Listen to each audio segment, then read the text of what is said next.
よいしょ。はい。眠れない夜はあなたのそばにいるよ。お人形さん系 VTuber クラシットクライデデです。はい。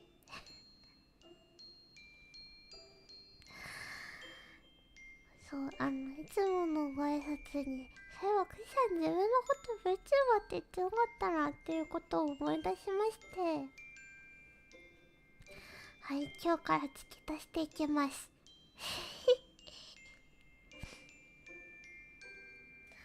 はい、今日のお話何しよう。ちょっと考えてなかっただよ。何しようかな。クシは言ってないんだけど、ネシちゃんは、大きいお店屋さんに行ったんだよ。ご飯も、いっぱい大きいっていうのかな。なんていうんだろう。袋いっぱいに、ご飯が入ってるお店屋さんがあるんだって。そう。そこにね、姉ちゃんがやってきたんだけど、それの、お菓子屋にお土産で、リンゴが、切ってあるやつリンゴを切って、すぐ食べれるようになってるやつがあって、袋の中にね、また袋の中にリンゴがあってね、そう。で、お菓子みたいに、小さい袋にいっぱい入ってて、で、その袋の中の、リンゴをお菓子みたいにちょこちょこ食べるんだよ。そう、すごくね、食べやすいんだよ。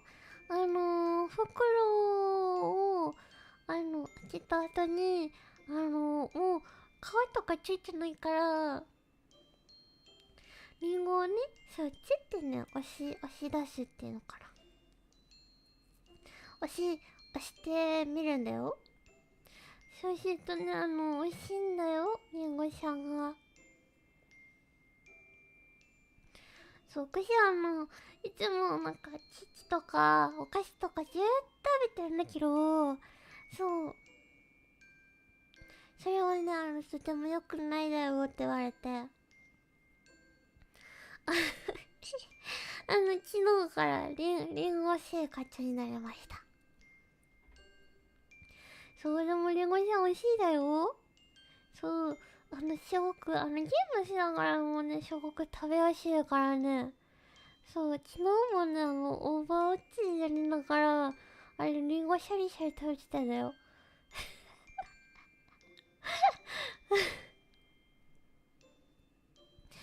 そう、みんなもね、大きいスーパーに行ったら、リンゴさん買ったらいいと思うんだよ。そう、本当にね、お菓子食べるみたいにリンゴが入ってるから、そう、すごくね、食べやすいのと、食べ過ぎちゃうって。そう、これ以上食べると食べ過ぎになっちゃうっていうのがね、すごくわかりやすいんだよ。そう、リンゴさん、いっぱいね、甘いじゃないんだけど、シャリシャリしてるだよ。シャリシャリしてて、そう、ほんのりぐらいかな。ほんのりぐらい甘いんだけど、そう、ちょっと梨さんみたいな。ちょこっと甘くて美味しい、さっぱりとしたリンゴさんだったんだよ。そう。そう、お話をね、あまり考えてきてなかったからね、ちょっとここまでにするんだけど、今日ね、読むね、ご本はね、そう、ピンクのね、お花が咲いてて、そう、何のお花って聞いたらね、そう、桜っていうお花だってね、教えてもらっただよ。そう、だから今日の桜っていうお花の名前がついてるご本を選んできただよ。そう、2冊あるんだけど、ちょっと時間によっては、1個でおしまいするかもしれないだよ。そう。最初の一冊目は、そう、多分みんな眠くなっちゃうから、そう、最初の一冊に、怖くない本を持ってきただよ。でね、2個目 ?2 個目の方には、ちょっとだけそう、ちょこっとだけ、怖いの話が入ってるんだけど、そう、クシャンがね、ちょっと気になっちゃってね、そう選んじゃった。そう。ということで、一回お茶を飲んだから、一冊目読むだよ。なのでお茶を飲みましょう。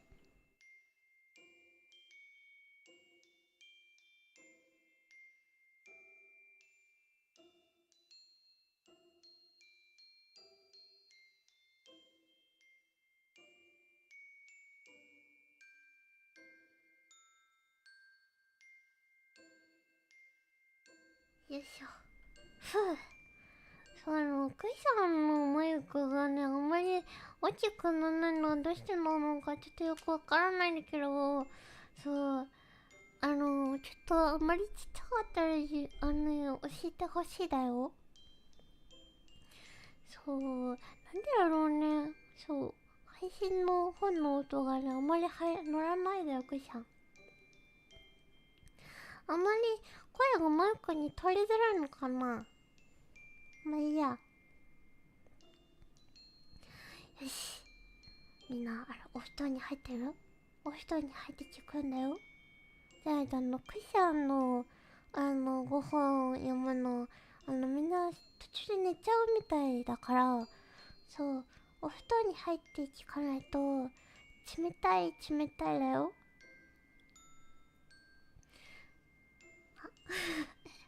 とわりさんこんばんは。こんばんは、ありがとね。そう、今日ご本2冊頑張って読むだよ。ちょっともしかすると1冊かもしれないけど。で、今からご本読むんだけど、そう、みんなお布団に入ったかの、注意喚起だよ。注意喚起でいいのかなわかんない。毎回挨拶考えながらそのままね映してるから、今度こそしっかり挨拶したいと思う。あれ、2にしちゃった。怖くねしゃも2にしちゃったね。そう、クシャンの配信はね、そう、ねにする配信だからね。そう、みんなお布団に入るんだよ。そうでないとね、他でコンコンしちゃうからね。そう、他でコンコンってね、とっても辛いんだよ。だからね、みんな気をつけてね。そう、辛い、痛い、辛いはね、本当に大変だよ。よし。じゃあ、一冊目ご本読むだよ。そう、ご本読んでる間はね、あんまりお話できないんだけど、そう、ごめんなさいだよ。よいしょ。よ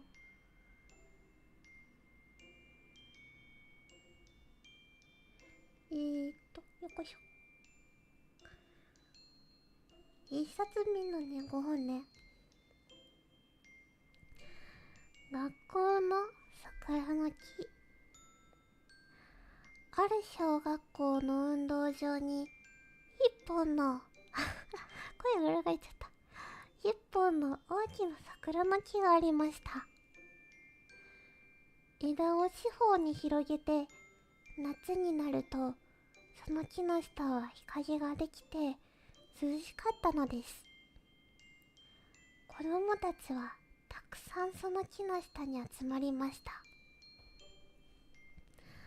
中には登ってセミを取ろうとするものもあれば、また赤くなったさくらんぼを取ろうとするものもありました。桜の木はちょうどお母さんのように子供たちのするままに任していました。そして子供たちの楽しそうに遊ぶ様子を見下ろしながら、いつもニコニコと笑っているように見受けられました。太い木だなぁと言って無邪気な子供たちは小さな両手を広げて太い幹に抱きついて見上げるものもあれば、いい木だなぁと今更のように感心して眺めるものもありました。年取った木は可愛らしい子供たちにこんなことをされるのがさもこの上もなく嬉しそうでありました。そのうちに上の方の子供たちは6年の修行を終えて学校から出て行きました。そしてまた幼い子供たちが新しく入っていきました。その子供たちはみんながしたようにこの桜の木の下で遊びました。桜の木は春には爛漫として花が咲いたのであります。夏はまた日陰ができて、そこだけはどこよりも涼しい風が吹いたのであります。こうして長い月日のうちにはいろいろなことがあったのでしょう。例えば機関坊主の秀吉が先生に叱られてこの運動場に立たされた時は、彼は悲しくなって泣き出しそうになりました。その時木は、男が泣くものではない。さあ、私のそばへおいで。と言って、太い自分の体で秀吉を支えてくれました。また、弱虫の正坊が足を痛めて体操を休んだ時であります。さあ、この日陰に入っておとなしくしていな。じきにそばかしの傷は治ってしまうのでしょう。早く元気になって私の頭の上まで登る勇気が出なければならん。ここへ上がるとそれは素敵だから。あちらに町が見えるし、また遠い村のお宮の屋根も見えていい景色だよ。と桜の木は優しく言ってくれたのでありました。ある時は生徒たちが2組に分かれて競技をしたことがあります。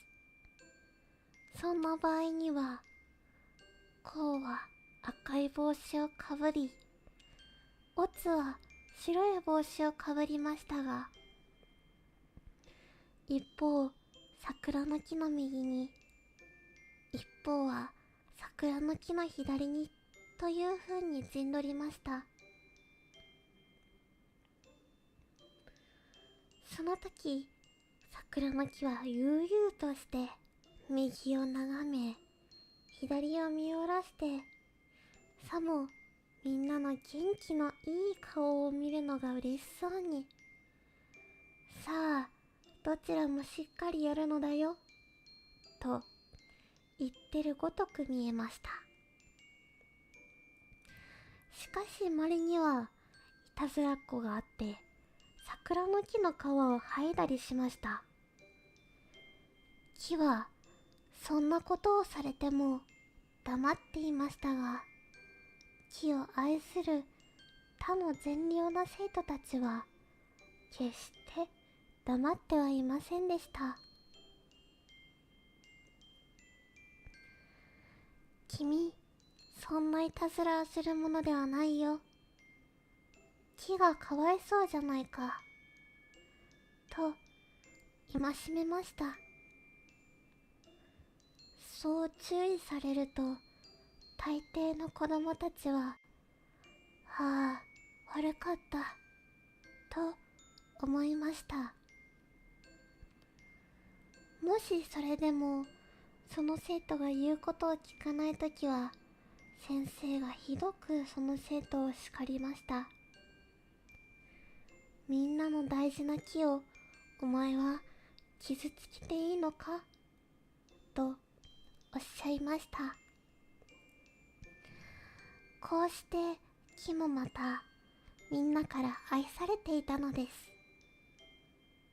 だが物には盛んな時と衰える時があります。この桜の木も年を取ったせいか、それとも子供たちに地を固く踏まれたためか、今年の夏は大変に弱ったのでありました。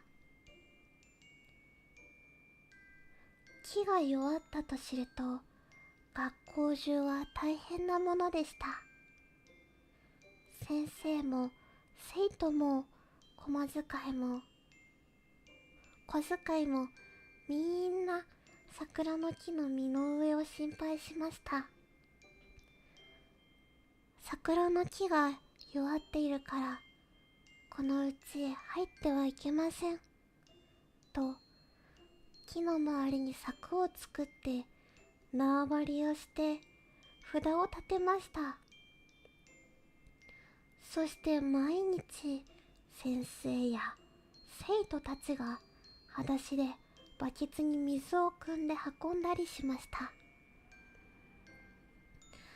昔自分のお友達であった桜の木が弱ったという噂を聞くと、心配をしてわざわざ見舞いにやってきましたので、桜の木はもう一度元気になってと、早く可愛らしい生徒さんたちを見守ろうと思っているのです。おしまい。最後噛んじゃったごめんなさいだよ、最後噛んじゃったね。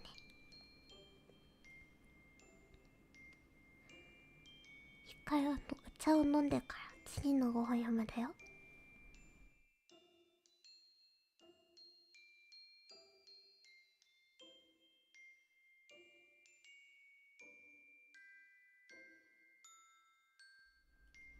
よいしょ。次の号はちょっとね、怖いところがあるかもしれないけど注意だよ。トワルさんも琥珀兄様もみんなもおやすみなさいだよ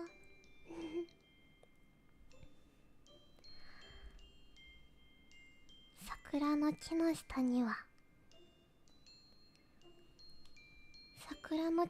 には死体が埋まっている。これは信じていいことなんだよ。なぜって、桜の花があんなにも見事に咲くなんて信じられないことじゃないか。俺はあの美しさが信じられないので、この2、3日不安だった。しかし今、やっとわかる時が来た。桜の木の下には死体が埋まっている。これは信じていいことだ。どうして俺が毎晩家へ帰ってくる道で、俺の部屋の数ある道具のうちのよりにもよってちっぽけな薄っぺらいもの、安全なカミソリの刃など千里眼のように思い浮かんでくるのか。お前はそれがわからないと言ったが、そして俺にもやはりそれがわからないのだが、それもこれもやっぱり同じようなことだったに違いない。一体どんな木の花でも、いわゆる真っ盛りという状態に達すると、辺りの空気の中へ神秘的な雰囲気をまき散らすものだ。それはよく回った駒が完全な静止を済むように、また音楽の上手な演奏が決まって何かの幻覚を伴うように、灼熱した幻覚させる五光のようなものだ。それは人の心を打たずに置かない不思議な生き生きとした美しさだ。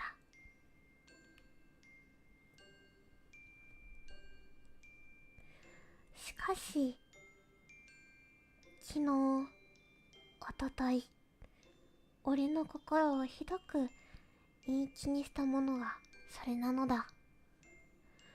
俺にはその美しさが何か信じられないようなもののような気がした。俺は反対に不安になり、憂鬱になり、空虚な気持ちになった。しかし俺は今、やっとわかった。お前、この爛漫と咲き乱れてる桜の木の下へ、一つ一つ死体が埋まっていると想像してみるがいい。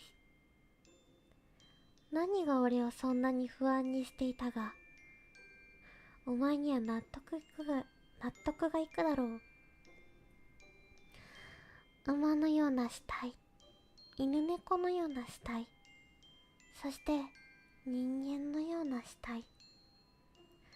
死体は皆腐乱して渦が湧き、たまらなく臭い。それでいて水晶のような息をタラタラと垂らしている。桜の根は鈍乱なタコのようにそれを抱きかかえ、イソギンチャクの触手のように根っこを集めてその液体を吸っている。何があんな花弁を作り、何があんなしべを作っているのか。俺は根っこの吸い上げる水晶のような液体が静かな行列を作って繊維の束の中を夢のように上がっていくのが見えるようだ。お前は何をそう苦しそうな顔をしているのだ。美しい投資術じゃないか。俺は今ようやく瞳を添えて桜の花が見られるようになったのだ。昨日、おととい、俺を不安がらせた神秘から自由になったのだ。2、3日前、俺はここの谷へ降り、石の上を伝え歩きしていた。水のしぶきの中からあちらからもこちらからもウブカゲロウがアフロディットのように生まれてきて、谷の空を見かけて舞い上がっていくのが見えた。お前も知っている通り、彼らはそこで美しい結婚をするのだ。しばらく歩いていると、俺は変なものに出くわした。それは谷の水が乾いた河原へ小さい水溜めを残している。その水の中だった。思いがけない精油を流したような光彩が一面に浮いているのだ。お前はそれを何だったと思う？それは何万匹と得体の知れないカゲロウの死体だったのだ。隙間なく水面をかぶっている彼らの重なり合った羽が光にちぎれて油のように光彩を流しているのだ。そこが産卵を終わった彼らの墓場だったのだ。俺はそれを見たとき、胸が疲れるような気がした。墓場を暴いて死体を好むような変死者のような残忍な喜びを俺は味わった。この谷までは何も俺を喜ばすものではない。ウグイスやシジュウからも白い日光をさ青に煙らしている木の根も、ただそれだけでは朦朧とした心臓に過ぎない。俺には惨劇が必要なんだ。その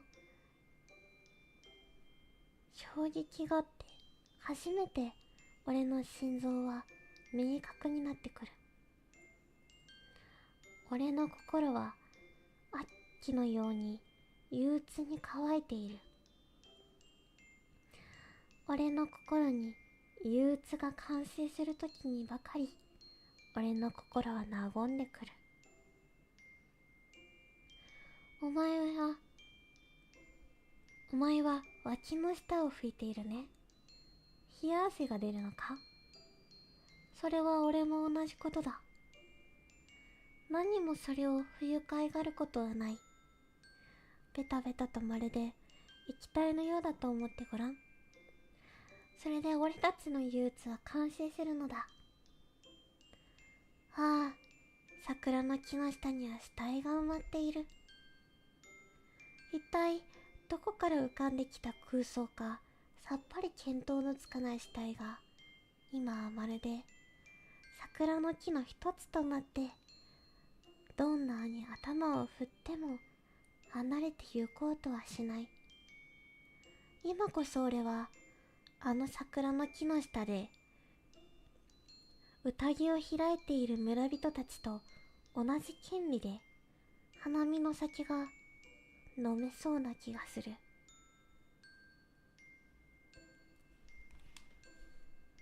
おしまい。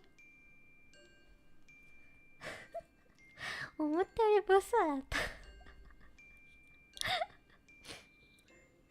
ょっとどころじゃなかったねちょこっとだけ怖い話かなって思ってはいたんだけど、ちょこっとどころじゃなかったのよ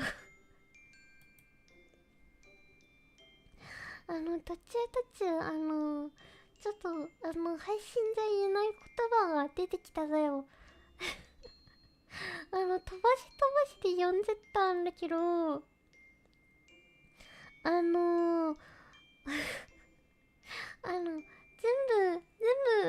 物語知りたいなってそう思う方はぜひ検索して読んでください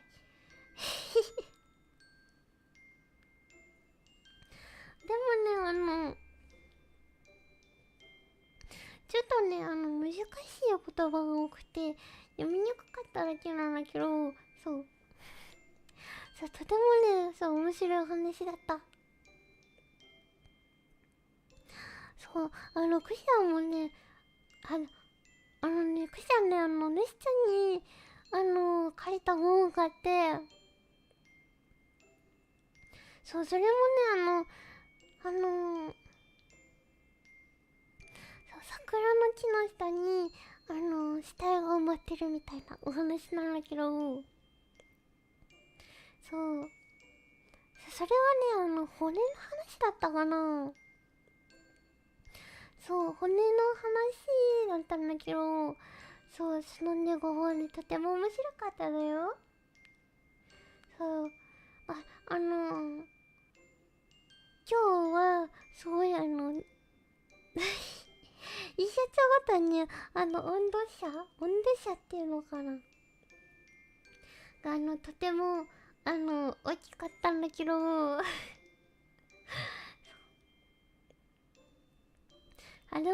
クッション的にはね、一冊目の方のね、5本がね、そう、とてもね、読みやすくてね、必死だった。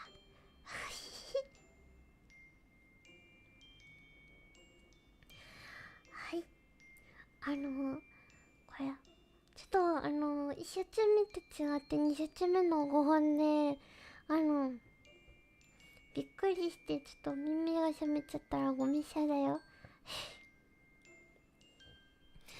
はい。じゃあ、配信をそろそろおしまいにするだよ。次は水曜日のね、10時 ?10 時っていうのかな。